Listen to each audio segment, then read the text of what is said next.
Welcome to For the Record, a podcast from the Delaware State Senate Republican Caucus, hosted by Senator Brian Pettyjohn, Chief of Staff Deanna Killen, and Communications Director Matt Revel. This is For the Record.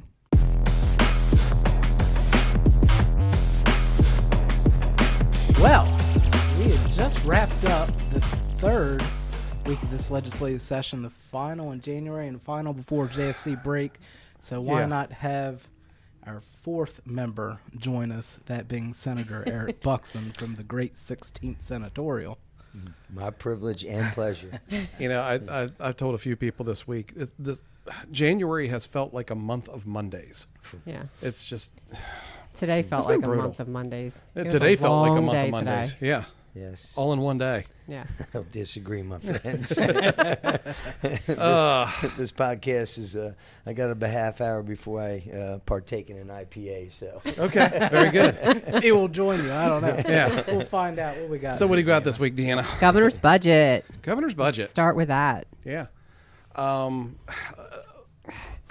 You know, usually I go through the budgets, and I've done this probably just about every year that I've been elected, and say, well, you know, we're spending too much money with this.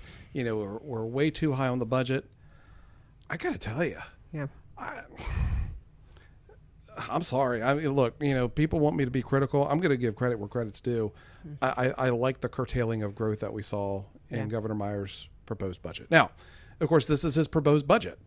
Now, you know, our folks over in JFC, you know, Senator Buckson, Senator Lawson to hold the line in spending. Yeah. But, you know, at least the governor's recommended budget that we see right now with no supplemental keeps growth in check to 4.99%. Yes.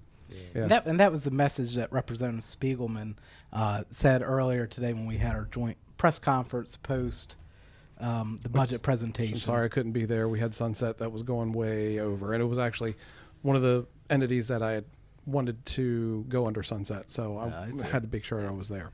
But yeah, no, like I said, Rep. Spiegelman, he actually said the devil's in the details. Right. So I mean, we're very appreciative of at least what we see on the surface level in the presentation. Of course, the one that the preview that leadership was given earlier this week. So cautiously optimistic, right? But to Senator Pettyjohn's point, Senator Buckson, you and Senator Lawson got to hold the line there. Yeah, revenue growth 3.52%, budget growth 4.99. I don't think they can see this, but you can kind of get a visual of how close that is together compared to other budgets. I mean, to me, if just looking at this budget, I'd swear this was a Republican governor, so I think that's great. Well, that'll be interesting to see. Yeah. But there's no question about it. It's what Senator Pettyjohn said. You know, credit due, right? It's early. Mm-hmm. It's a real good start. Mm-hmm.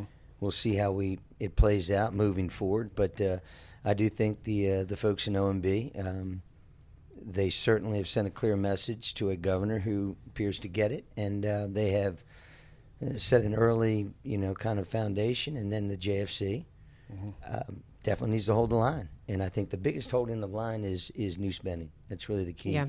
You know, the challenge with budgets, when you say cut budgets and those things, there's a lot of people involved in those budgets. There's a lot of real people when it comes to the salary up that was required to be done in order to compete with the change in wage rates and everything else, and that costs a lot of money. But once we got there and stabilized that thing, now we've really got to work on managing new spending, in fact almost eliminating it, and holding the line on that baseline, because the key to this budget is next year.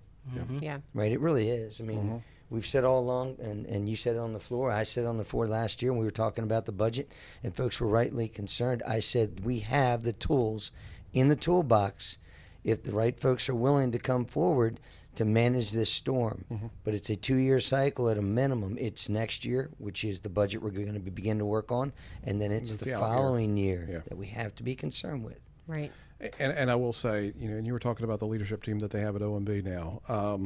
You know, both Brian Maxwell, the OMB director, and Ann Vasali, the deputy director, they've been through some very lean times in the state. They worked under the Markell administration. Yeah. So they've seen it when we really had to cut spending, where we really had to start looking at every dime almost that comes across. And it's good to have them there.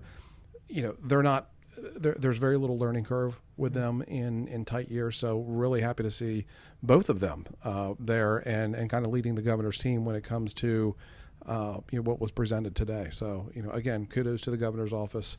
And Matt, can you put a link at least for our YouTube and Facebook friends to the governor's presentation today, because it has some really useful information in there. Right. Yeah. His priorities were the kids. PDF version or the video version? Which one? PDF. PDF. Yeah, Yeah.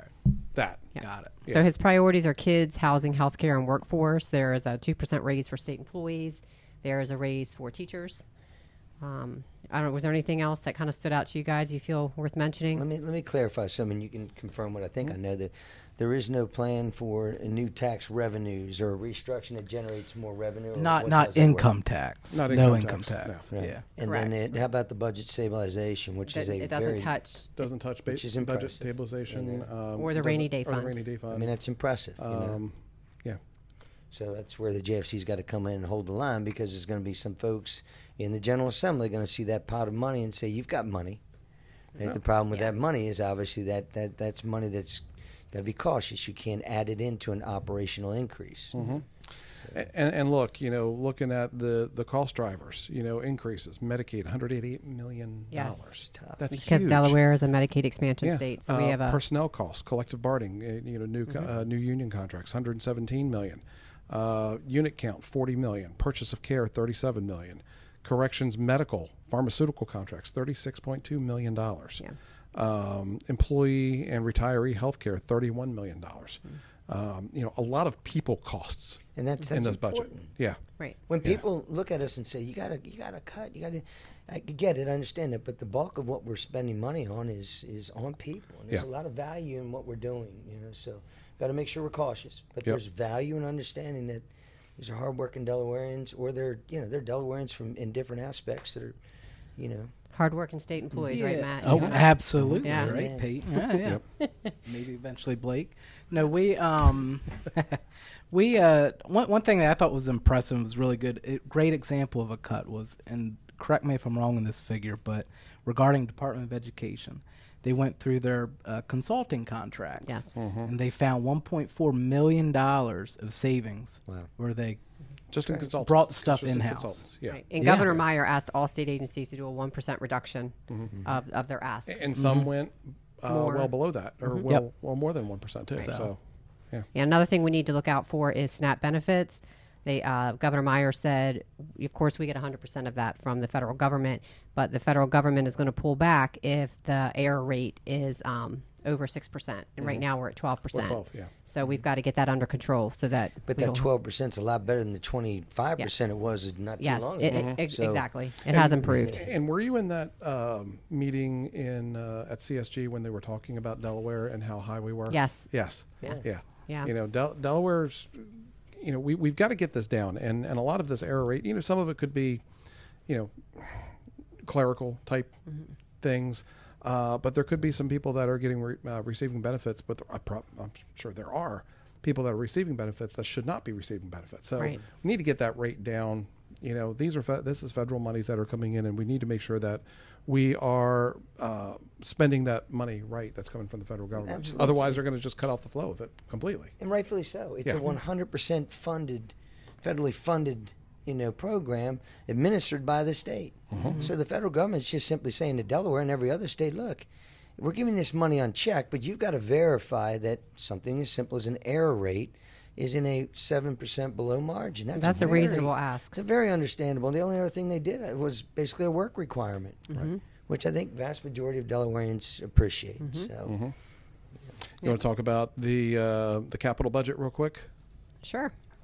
So looking at the capital budget, we've got a good amount of money going to schools. Yes. Schools construction and renovation, $157.4 million. This is bond bill, so you're not going to have to worry about this until it hits the desk. Higher education campus improvements, $49.5, $10 million to DSU for the stadium, 30.2 for school building deferred maintenance (MCI). That's big.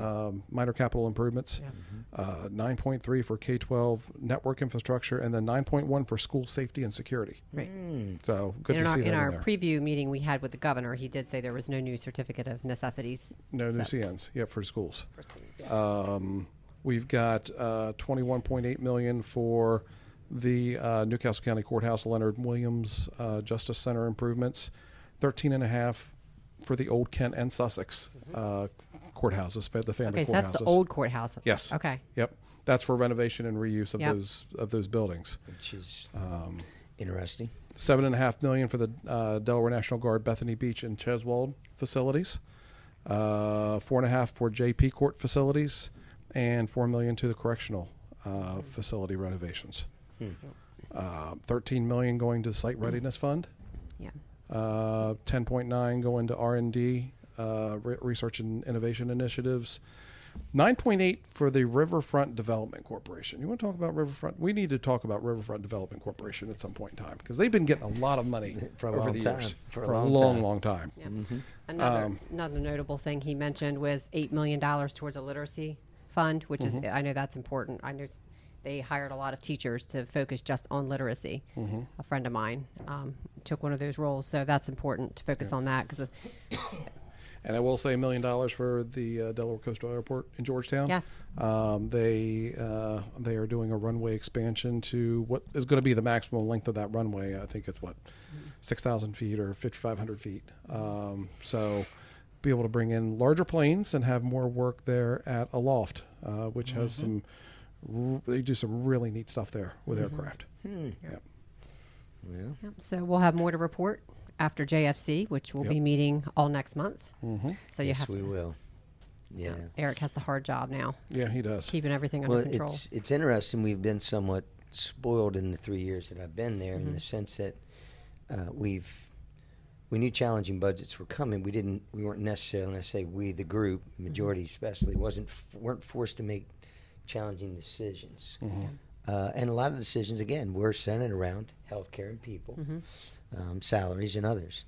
But this year, I think, is going to be a very interesting time, because we're going to be forced to hold the line in a legitimate and serious way. At one time it's, what's the difference between 7% and 8%? Maybe it wasn't as big a deal to everybody in that room, but this year it is. Now with a $6 billion budget, it's big. That's right. Do you think we would have had some lean years had it not been for all that COVID money? Absolutely. Yeah. Yeah, we definitely would have. I mean, we used budget stabilization to help, which it's for, to help during those times where revenue dropped off. And then we were able to, once the COVID money came, we were able to replenish that to the budget stabilization. And then, and again, credit where credit's due, a lot of one-time money went into cash into the bond bill for one-time projects. For that was smart. It was. Instead of, just think if that money had gone into the budget and had grown that budget, We'd have to pay for all that this year. Yes. Yeah. And that, to their credit, as you said, and I compliment the chairs. When Rep. Carson was there, I was familiar with him, and now it's Senator Trey Pardue. I just got into a serious back and forth on the floor about a totally separate issue, but I will defend him when it comes to the budget. I think he and Representative Williams are two individuals that I appreciate being there. I agree. They do a very good job, both of them. Let's talk about this revenue package that they're looking at. We're not talking personal income tax, but the governor did propose a revenue package. So $60 million through increasing the escheat cap from $554 million to $614 million. How do you feel about that? I don't know yet. Because it's such an unstable It is. Escheat fund. Escheat never used to be part of the budget. Right. Years and years ago, you would see in the newspaper, on, July 1st, legislators fund this with, $200 million of money, unexpected revenue, or money that they found. And you're thinking, where did they find that money? Sure. And I remember talking to Joe Booth, who was my representative at that time. And he explained to me where they found that, where that escheat money came from, and where it came from. But explain the escheat in real simple terms. So escheat is if you have a refund check that's issued to you, or a stock certificate, a kid's savings account, or a life insurance policy for a relative that goes unclaimed. A sheet is unclaimed property. Right. So what happens, the whoever it is that holds it, the bank or the insurance company or the company, if it's a stock certificate, they have to try to find the owner for it. And if they can't find that owner within a certain period of time, then that money or that security gets turned to the state of Delaware. There it is. So, a lot of times with a sheet, okay, it's with the state of Delaware. That doesn't mean the state owns it. Somebody could still file a claim against that. And there is a website that's out there that you can go to the State of Sheeters website and put your information in, provide proof of who you are, and they'll send you a check for whatever it is. It's pretty difficult, though. It's very difficult to get. It used to be really, really difficult. The State of Sheeter, she's done a good job of streamlining that process, but they still do require quite a bit just to make sure you are who you are. They just don't want to send money off to somebody and it's a fraudulent claim. So there are steps that you have to go through, but they're raising that cap. I don't think that the sheet should be put in the budget at all. Yeah, it's unreliable. We've had some big claims against the sheet fund in years past. There was just a lawsuit that was settled with, I think it was state of Pennsylvania and New York about a sheet for uncashed checks. The U.S. Supreme Court came back and said, well, these other states are owed this money. There's a federal law about checks out there. Checks or gift cards? Checks. Okay. It was the checks. Gift cards are still ours. Yeah. But checks that are issued and not cashed goes to the state that they were issued in. Okay. So the bottom line is you don't want to build that into your operational budget as a way to manage because it's your so budget. volatile. It's so volatile. Exactly. Yeah. One year you get 400 million, and next year you might get 200 million. Exactly. Exactly. And they're dangerous. counting on 614 million. Yep. Wow. Well, that's a big number. It is. And my cigarette and tobacco loving friends, we've Yeah. got some increases there. Cigarette tax up The to sin $3.60 a taxes, pack. right? Yes. Right now it's currently 210. Yeah. What's that generate? Does it say? 18.9 million total for all the tobacco tax. You've got the not a fan. snuff, the vapor products, and then other tobacco products. So Yeah. all that together will be 18.9 million. Yep. And then 81 million for modernizing business formation fees. So I haven't seen the details on what that is yet.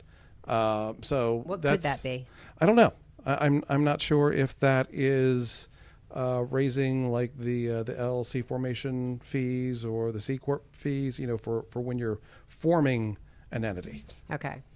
So I don't know what that is yet. I haven't seen anything for that. But then they take 10 million out of that, out of the revenue package, to establish a state film tax credit, which we talked about a little bit last time. Which they're hoping will bring a lot of revenue into the state, which I think is a good idea. Yep. Yeah. So that's the gist of it, I think. Yeah. General fund operating budget, including $129 million in one times, $6,938,300,000. Grant and aid bill, $85.5 million. And then they are looking at bond and capital of $934.4 million.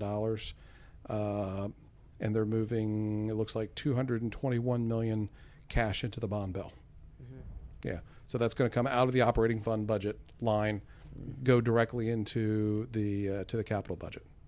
Okay. Yeah. Now, What was that last year? 90 million? I think. 6.5. Oh.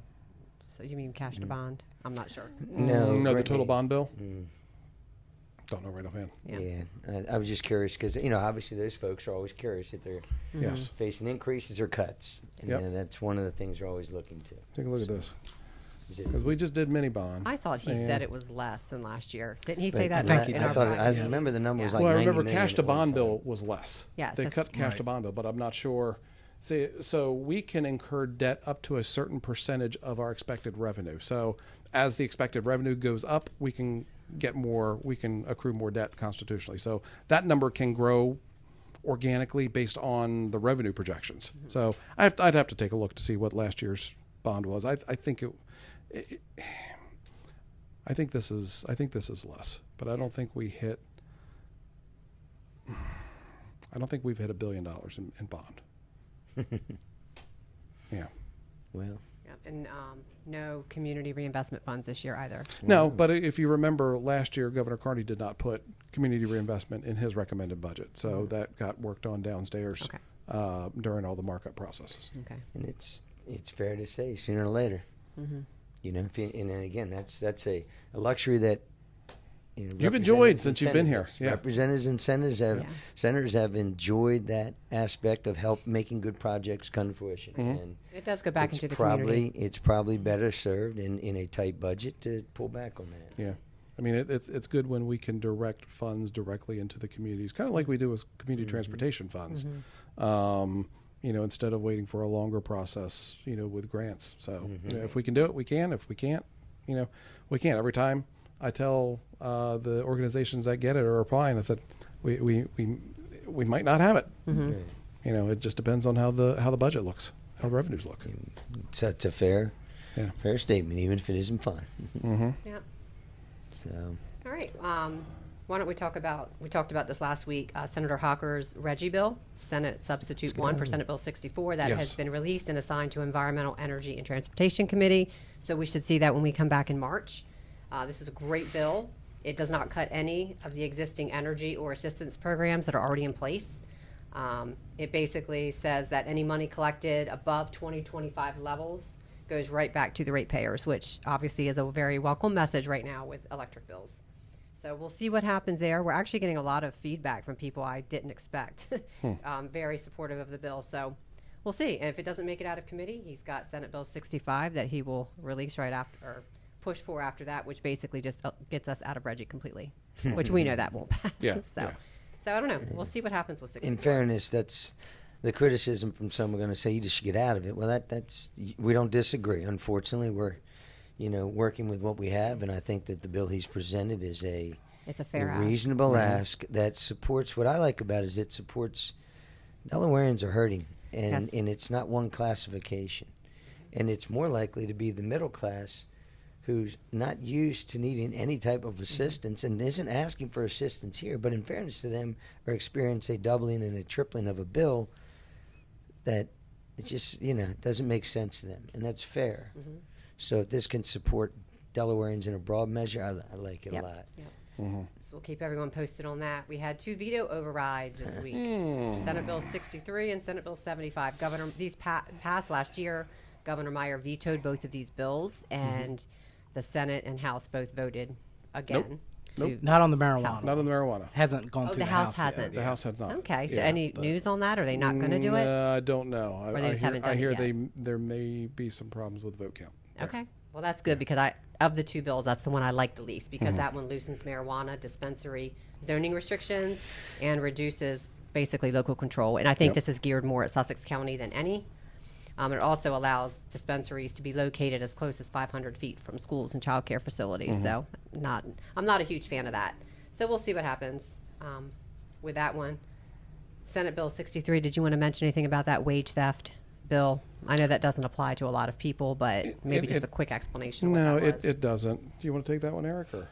I just had challenge with it as it was presented on the floor, right? The process thing out of nowhere. It basically holds a contractor responsible. If a contractor decides they're going to subcontract multiple tiers of it. So if you've got a third subcontractor down the line that's not doing what they're supposed to do, then the contractor is going to be held responsible or liable for that. And it was presented on the floor as something that was a protectionism for working members of families and all that. And that's the narrative of it, but that's just an unfair statement. Yeah.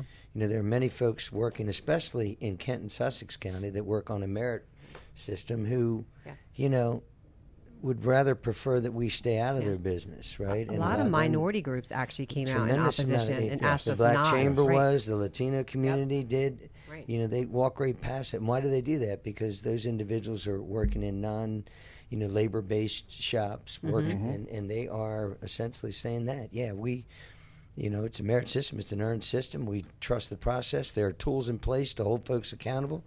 So if the tools aren't working, fix the tools, but don't just present an overlay. And that's really what it came down to. Present an overlay that impacted fully functioning contractors and business owners who were doing the right thing. You take an example, very limited percentage of folks, maybe not, use a clear example of one was bad, and then you overlay the whole system. And I think that's what the pushback was. Yeah. So, again, we were in agreement with Carney on that. Or not Carney. Oh, my goodness, Carney. I meant Meyer. Governor Meyer. Yeah. I've worked with Carney for too long. He's still up there. All right. This is yours. The mayor. Military Compact Package that you have sponsored, Senate Bill 216, 217, and 218. what this is it basically allows licensed professionals for cosmetology, respiratory therapists, and massage to work in other compact states without having to jump through licensing hoops. And that's important for people who are military. Yeah. So as long as you can keep all those together, one of those bills is trying to be taken. So we'll see how that, if we can win that fight. But we know for sure you'll at least have 2 of them. So we have 3, and credit to staff, especially Christy. Yes, Christy worked hard on these. Who worked. And you know, what was the ask? The ask came to me by members of the military community, the air bases in my district, who, you know, in various aspects of employment come in here. Maybe a spouse is stationed here. They want to bring their license certification and start to practice, and they have to jump through hoops. It's challenging. So these compact create interstate agreements that says, you know, if you're certified there, you're certified here. And they're strict guardrails, but they enable folks to kind of quickly gain access to employment. And so the military-friendly bills. But yeah, as sometimes happens here. Yeah, as Republicans, we have to hold on for dear life to our bills. Sometimes other legislators from the majority party want to, you know, or maybe have thought about an idea to do something like this, and now they want to run the bill themselves. You know, one of the things I have trouble with is worrying about who gets credit isn't. I do care about that. It's not one of my strong points. I just want good stuff to be passed, but in fairness to the staff. Right. And that's one thing that I just want to mention is this has happened a lot in my time here. And we hear sometimes from people, the public, that says, oh, Republicans don't ever pass any good legislation. It's like, actually, we've put forth a lot of good legislation. It gets stolen. It ends up passing. We just don't get the credit for it. So that's why now I'm like, you know what? No, we're not doing this anymore. We're going to get credit for our good bills, and if they are stolen, we're going to make it known. So, well, and we've already had the press release go out that attaches you to all 3 bills. And you started working on these bills last year, so it's not like these are new. Sure. I mean, they've been in the works for a while. So I could take a detour real quick on a non-legislative item. So remember a couple years ago, there was a big hubbub about the Board of Electrical Examiners saying that if you run data cabling or speaker cables, that you're going to need an electrician's license. Yes. Well, guess what? I just got an email while we were sitting here that it is going to be discussed at their next meeting. Okay. Again, so it looks like they're trying to bring that back up. It's going to be at their meeting on February 4th. So give an example of something that right now someone can do that they won't be able to do if this passes. So if you've got an ADT person that's coming in to install a alarm system in your home and it's a wired one, they need to be a licensed electrician to do that. Or if you are having somebody come in and hook a data cable up, you got internet, but you want internet on the other side of your house, and they're going to run a low voltage wire, they're going to have to be a licensed electrician to do that. Speaker wire. If you're putting a new home theater in there, if you need the speaker wire. This isn't a bill, right? This can be done via regulation? It's going to be regulation. Okay, yeah. Yes. Yes. So people need to get out and let their voices be heard on that, or write in and make absolutely. comment. Absolutely. And I'm going to tell you this, it's going to drive up costs to businesses substantially. We don't have enough electricians to do the big work right now. They don't have time to do this. And honestly, I mean, and I know a lot of electricians. I would definitely trust them to do, wiring in my house, electrical. They don't know data cabling. It's got to be done in a very specific, in a really specific way, or else you're going to have problems. And they're not trained for that. They're not certified for that. So you helped run the cable down at, say, our Georgetown office. Yeah. So if this regulation would go through, then you would not have been permitted to do that. Say if it was under that. Under this proposed regulation, no, I'd have to be a licensed electrician. Yeah, because I know Mid-South Audio, Kevin Short had commented about this because they do a lot of their own work. They do, and that's who I just heard right, so from. Do you know how much this is put out of business? Yeah, do you know how much this is going to drive up costs for them if they have to have an electrician come out and do all of this? But hey, it's Delaware. Insane. Yeah, it is insane. You're looking for looking for a problem. Yep. Yes. Yep. So who's driving that? Is it? I don't know. I mean, it's, right now it's going through the board. I really need to talk to some folks to find out who's driving this. I thought it was kind of done when it was brought up before, but obviously it has come back up again. So, try to find out what's going on with it, who's pushing it. Look, there are times when, you have some actors that are out there that do shoddy work. Yeah. I mean, you're going to have that anywhere. Right. you might have data cable that's strung over a sprinkler pipe, which is against code, or above a fluorescent fixture, which is against code if it's not done the right way. So there are times that things aren't done the right way, but to take an entire industry and say you're going to have a licensed electrician to do that now is way, way, way overboard. I agree. Yeah. All right. Well, we want to end with the Fairness and Girls Sports Bill that was in committee yesterday. On a light topic. On a light topic, one that I get really worked up about. Senator Richardson, bless his heart, he did a great job yesterday. He had some fantastic witnesses. As a woman, obviously, I very much appreciate Senator Richardson fighting this fight for us. Of course, to no avail. It did not get out of committee, which I didn't expect that it would. We had some people calling in. Some of the testimonies that were coming in were very just distasteful. Yeah, we had one guy call in, Adeem Whitney. I can say his name because it was public comment. He gave his name. But he claimed to be a biologist, and this is what he said. He said that, and this was addressed to us women, of course, hoping that banning transgender athletes will improve your chances of winning, and I'm sorry to say, that will not make you any more talented. There you go. Well, thank you, Dem. I appreciate that. There you go. And he also called out white women, specifically that were threatened by women of color, and which that's just not true. This fight is for all women, regardless of your race. This isn't a race issue, but of course that's how this goes. One thing that was very disturbing is the same person mentioned Senator Richardson's grandkids by name in public comment, which was. It was basically this threat or intimidation. It was a veiled threat. Yeah, it was an intimidation tactic. I've researched you. I know who you are. I know who your grandkids are. So that was extremely distasteful. But, one thing I want to say as a woman that I find is this guy saying this about us. And then, of course, I'm not going to say his name. I debated whether I say his name or not. But the one gentleman on Facebook that's always coming after. Yeah, that's right. That's probably not the appropriate word. Yeah. Always coming after women like myself on Facebook whenever I mention this. Basically, he called me a piece of you-know-what, POS, on Facebook. So when I look at these men, and this is who I get the most feedback from, is liberal men, the most negative. This isn't language that is very supportive of women. This is language, in my opinion, that's very negative and almost like this deep-seated hatred or resentment of women. Very misogynistic of them. Yeah. Right. It really is. Yeah.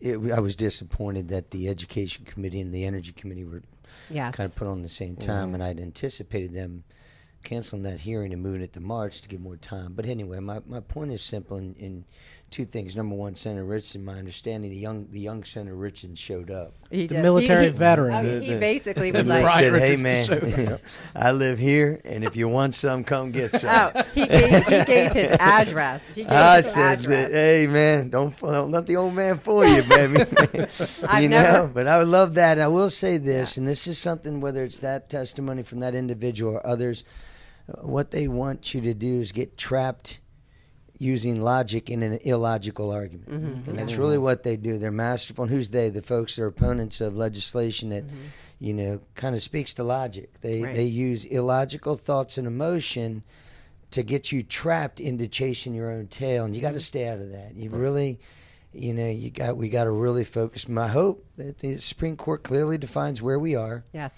and that sets the tone, because right now in the state of Delaware, the why for the bill is rather simple. The language, the state law basically says DIAA, the governing body, doesn't weigh in on it. They kick it back to the districts. The districts themselves, on a case-by-case basis, can make a decision. And because of that emotion and interpretations, and, sports are always about clear rules that create a level playing field. Right. That's why you have, weight classes where you have weight classes in wrestling, and that's why you have compression testing for baseball and softball bats, and that's why you have this and that make sure that when an athlete walks on the field, and I use this example one last time in saying there's a reason why steroids are banned. It's because they created a competitive advantage or disadvantage, and essentially that's exactly what you have when you have a post-pubescent athlete, or a man or a woman, doesn't matter. You essentially have one that is, they're not on steroids, but when you compare them to a female, they are. They're on fully functioning testosterone, which is a steroid, in a derivative form. So right, exactly. You don't try to match wits with somebody who's trying to get you to chase your tail. And I appreciate all of you that are standing up for this, because a lot of people are too scared to. And I was talking with Matt. I'm like, it's a shame we don't have more young high school athletes coming out, because I've heard from tons of them. I mean, so many young girls I've spoken with. But then you look at DSEA and Delaware Kids Can. You have representatives in committees, opposing this bill. And it's like, well, this is why the young girls aren't speaking up, because they're scared, because school leadership and other advocacy groups are telling them, this is what we believe, so you better get in line. But DSEA's rep said that they believe all kids, regardless of gender or identity, should have equal opportunities in school. Well, I believe that too. Absolutely. I believe 100%. that too, but that's not equal opportunity. And I'm not going to argue against right. that at all. That's not the point, but I will say this, and this is interesting to say.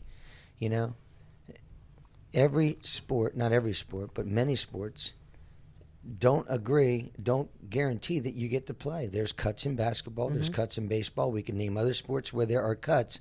And then by default, even if you're not cut, you're not guaranteed a chance to play. Right. And so, but in this act, we're kind of guaranteeing, we're using their basis that everyone should be included.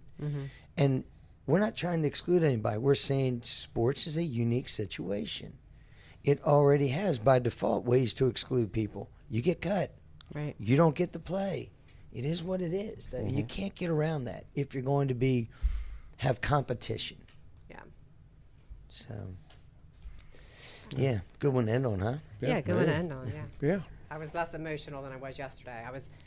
Some people told me I should have did the podcast yesterday right after committee meeting, but I was much too angry to do that. So Well, I mean, look, a lot happened for a short week. We were only in Wednesday and today because of ice problems. Yeah, 2 days, Yeah, that we had here in Dover. There was still a lot of accumulated ice and snow that they were trying to get off the sidewalks. But, it has been a very interesting few weeks here in Dover, and I think it's setting the stage for the rest of the year. Yes. So buckle up, guys. It's 3 weeks in. So. Buckle up, Buckson. Buckle up, Buckson. Giddy up. Yeah. and we'll try to give at least one update on JFC while we're on break, maybe more. But it's not a bad idea to do. Yeah. Yeah, check in, and public's always welcome to check in. Yeah, maybe we can get you to join us again. Public comments, all that, sure. No Okay. worries. Very good. All right. Take us out. All right. Well, like they said, the next few weeks, really throughout entire February, will be Joint Finance Committee And the first hearings. First week of March. We'll be back second week of March. And so we will provide an appropriate update when necessary. Yes, when necessary. Yeah. All right. Thanks Thank much, you, guys. Thanks for having me. Yeah. Yep. Thanks for joining, Eric. For the Record is recorded and produced by the Delaware State Senate Republican Caucus. You can find us with the DE Senate GOP handle on Facebook, Instagram, X, TikTok, and Threads. Discover more about our caucus on our website, senategop.delaware.gov.